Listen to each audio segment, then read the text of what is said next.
In a matter of days, I'm getting my first analog detector, and I'm very excited. It's the Nexus MP V3, and there are some tests that really stood out in my head. I've been watching this detector for a long time. But before I show you what it can do, I want you to ask yourself the question, are we all thinking alike too much today as metal detectorists? So here's your challenge. Go on social media of any kind and see if you could find a detector not on this list with a video released in 2023. Link to it in the comments section below. The majority of the detectors that you're going to see on social media are on this list. They are all digital. The Garrett Pulse one depends on how you define it, but the point is we have gone dominantly digital today. Where does that leave analog detectors? Let me show you what analog detectors can do.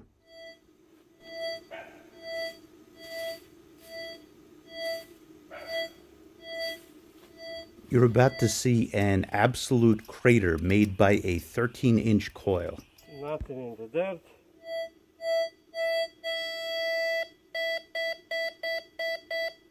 Well, it's there.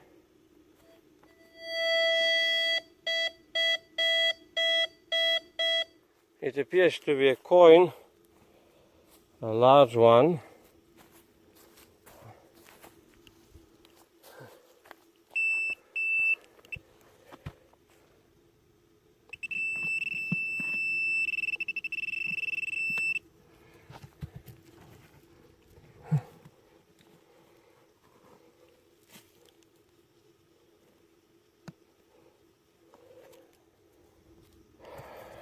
Looks like a Roman sesterce, big one.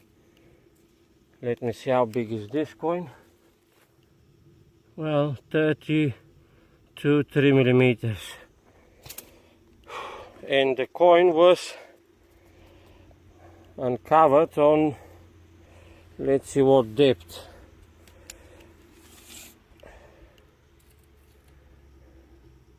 Well, I'm going to need my ruler, so I'm going to put the ruler here and see if I can measure the depth from the bottom of the hole where the coin was found. Now,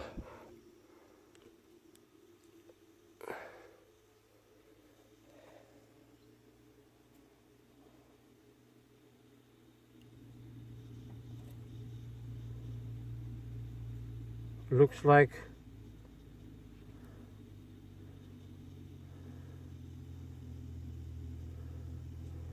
47 centimeters. Some people might hesitate getting an analog detector because of a perceived lack of target ID. Take a look at this.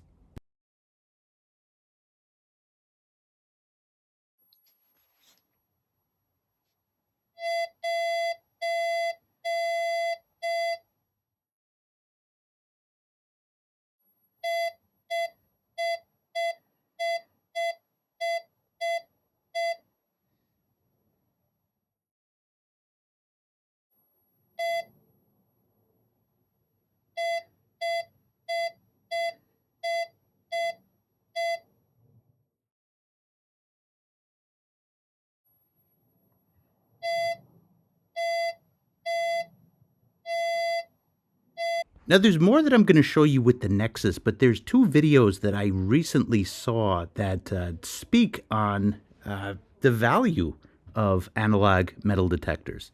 I'm going to link both videos, but let's start with Paystreak. It's February 22nd. I'm in Texas still, obviously. I'm in New York.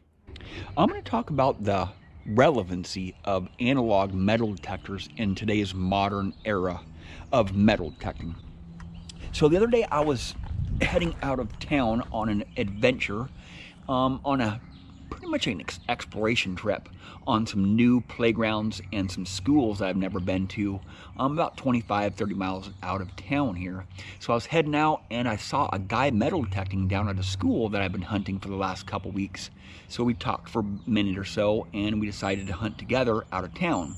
And when we get to the park there, the first park, he breaks out his Fisher 1265X with a 3-inch coil on it, and within 8 minutes he had his first ring, bam, in the playground. And so he breaks out his Tesoro Compadre with a 7-inch coil, and within 2.5 more hours he got 4 more rings.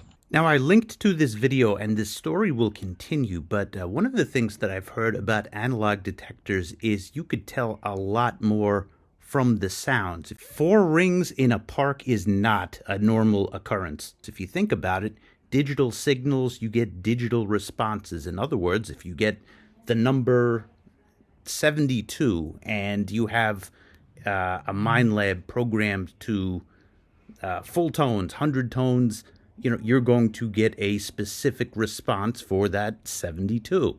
There's a sound associated with that number. Now, I could tell big objects, small objects, not round objects, to be fair, with the digital detectors, but I heard it's that much better with analog. I don't know that for sure, but that's one of the things that I'm looking to learn. Could that be why the gentleman that Paystreak is talking about found 4 rings in a park? That I don't think I've ever gotten 4 rings in a park. I got lots of rings. We were pretty much hunting side by side for about a majority of the time, side by side. And I was using the Deus 2 and the Legend, and there's a big difference between those machines. You turn on the other multi-frequency machines, and he turns on his Compadre, click. Nothing. Quiet as a church mouse. And, he was digging up trash just like me. We were both digging out coins. We were pretty much getting the same stuff. He happened to get more jewelry. It's mostly luck. But those older analog machines, man, do not discount them just because they don't have a carbon fiber shaft, because they're not multi-frequency, just because they don't have lithium-ion batteries, because they're not telescopic, because they're not waterproof. Those older analog machines are ideal at finding jewelry in certain conditions. They're not, the older machines, are not going to do very well at the beach. In the wet salt sand, they struggle, and they're not going to do very well. They're not going to do as well as a multi-frequency machine, but the multi-frequency machine, there's a lot more settings and there's a lot more room for user error when you have these modern machines. Paystreak obviously has a different perspective than me on multi-frequency. I tend to think that it's plug and play. It's something that you gotta swing over, as in it's made so that anybody can do it. But he's got a different perspective on that. Now, the second video is by a channel called All Metal Mode. I want you to pay close attention to what he says about finding targets in iron with a analog metal detector. Today we're going to talk analog versus digital detectors. Most people, when you think of analog, think of knobs, potentiometers, pots. When you think of digital, usually they're rubber buttons, menus,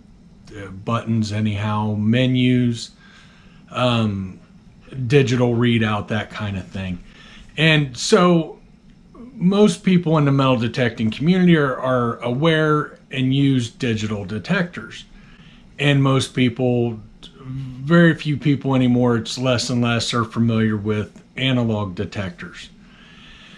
So I wanted to talk about this because it's kind of an important thing to me. I don't know if that's the right way to put it.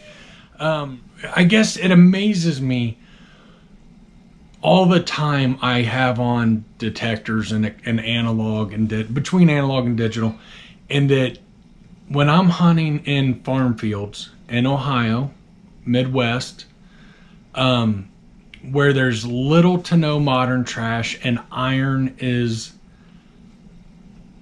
the hardest part of it. Getting through the iron is the obstacle. I have found time and time again analog detectors are better. Now, let's actually play that last line one more time. Getting through the iron is the obstacle. I have found time and time again analog detectors are better. I wasn't even going to put this video out today. It's been an idea in my head. I was going to wait until I got the detector, but I got this video from Georgy Chosev, who is the founder of Nexus, this morning.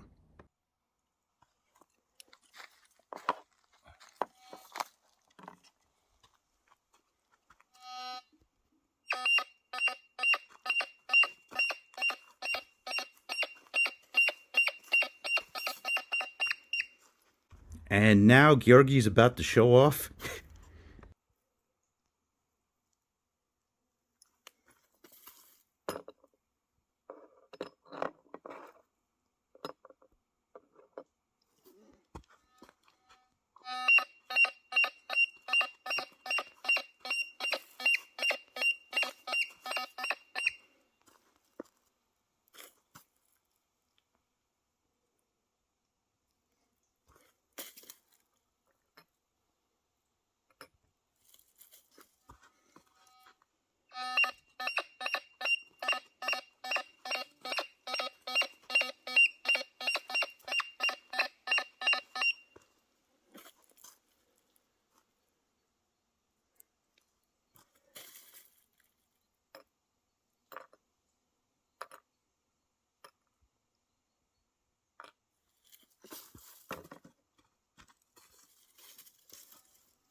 Now watch as he removes the silver.